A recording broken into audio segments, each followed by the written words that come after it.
Hello, Overswarm, and anybody else who might be listening. I am Aldair, or at least that's what I go by on Battle.net. You're not actually going to get my real name, so shame on you.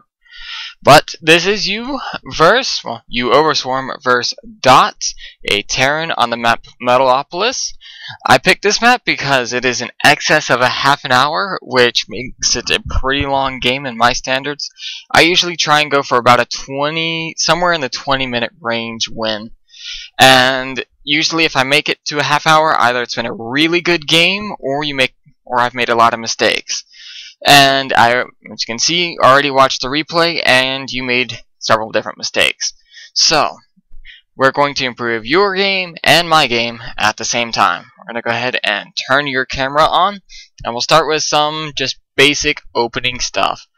I know you start with a 14 spawning pool, and what should have been a 16 hatchery build, but instead it was a 17 hatchery. And let's just go over the pros and cons of this. The 14 spawning pool is meant to finish just a little bit before the first hatchery. So that way you can create some spine crawlers to defend your hatchery, as well as get some zerglings out to defend against any early pressure, like 2 marines or whatever from a proxy barracks, because a 14 spawning pool isn't terribly late, but it is a little late, so if you get proxied, you'll be under a little bit of pressure. But the biggest advantage out of the entire thing is supposed to be a secured second base. And with a 14 spawning pool, you can tell my favorite build order. 14 spawning pool, 16 hatchery, and then queen, and 18 extractor, then zerglings after that. You should be able to be in a very secure spot to just macro up a lot. And you are getting ready to do the 14 spawning pool. I should probably mention I do shorthand for a lot of stuff when I'm talking StarCraft, unfortunately. This is my speed league opening, which is a 14-14, which is 14 extractor, 14 spawning pool, and that's not bad. I haven't used it against Terran in a really long time, just because it's not that effective. So what I interpreted to be a 14 spawning pool is my error. You actually did a 14 extractor, 14 spawning pool. I apologize. However, moving on with actual game events. Your scout is there on the right time. The barracks did just about finish, and there's the supply depot. But let's go ahead and take a minute to discuss the Overlord direction.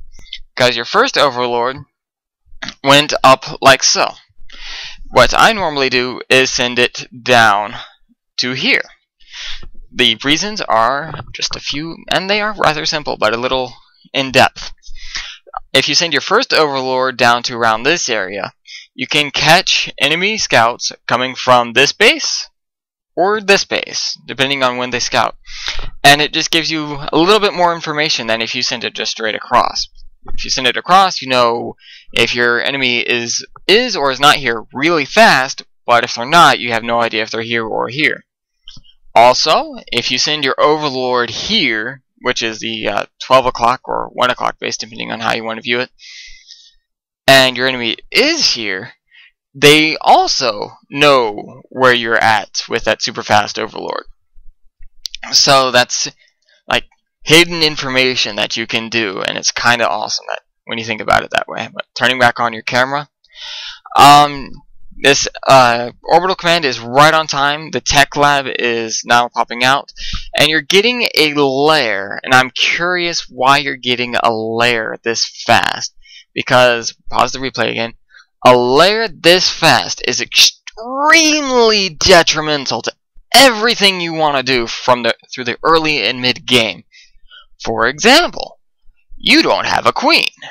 You also happen to be supply blocked. That's going to be finished, the Overlord's going to be finished in just a second, so that's not all that detrimental. However, it did impact you just a tad bit, or at least it's going to in the future.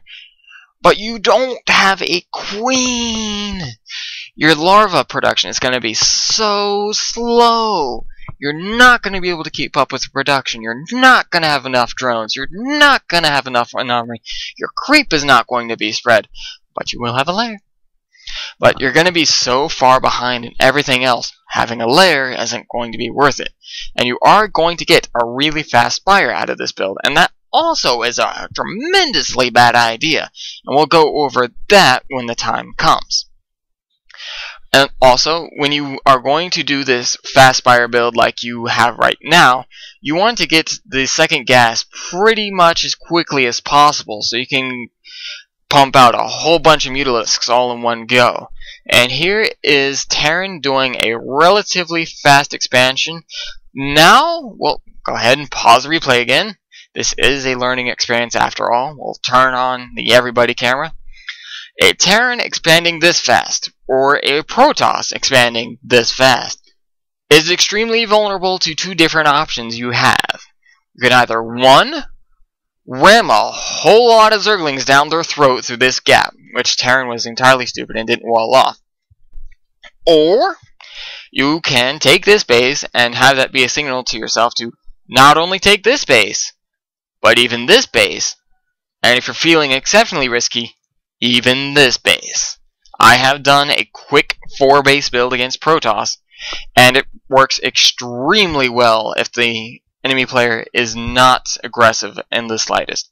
And Terrans don't tend to be all that aggressive. Well, usually aren't all that aggressive, but just, I prefer economic victory in all my games. I lose a lot of ZVZ because I make too many drones. I look at the score screen, they have 14 drones, I have 36, stuff like that. But you can also just, again, ram a whole bunch of Zerglings down their throat really fast and end the game immediately that way. So, moving on. There's your second gas. For what your intentions are, I consider it late.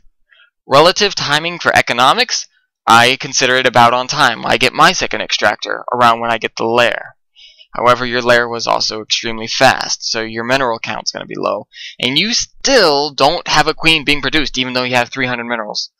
But the spire is going to go down right now, and guess what? You still have 200 minerals, so you should be making a queen. You should have already had a queen. Let's go ahead and look at the worker count really quick. It is tied at the moment, but in another few minutes, it's going to be dramatically different. So moving on to other stuff other than me griping at you. Whatever, it's fun. Let's go back and gripe some more. You want this base. So make some spine crawlers, because you have a grand total of 2 Zerglings in your army. 2 Zerglings aren't going to defend against anything at all. I mean, it's like a speed bump. Roadkill. Ba-bump. You need a pair of spine crawlers being made in your base right now. The queen, which should have been made much earlier, should have already put down a creep tumor, so you have creep all the way down to this base for when this hatchery is finished. And then just walk the spine crawlers down and plant them in nice positions to prevent any Hellion harassment at all, which unfortunately isn't present in this game. Makes me a little bit sad for the Terran part. And Terran does have the appropriate timing for when to do a scan, does see your spire, which brings me to the point where the fast spire is an extremely bad idea. Because Terran, right this instant, is going to be making an engineering bay. Well, already has. In fact, missile turrets are already almost done. Your early mutalisks, their advantage is completely negated before the spire is even done. They are going to do nothing until you have a lot of them, and that's not a harassment anymore. That's a full-on attack. I do like the Scouting Zergling. The Scouting Zergling is excellent. Not enough people do this. However, this does bring me to another point. You got block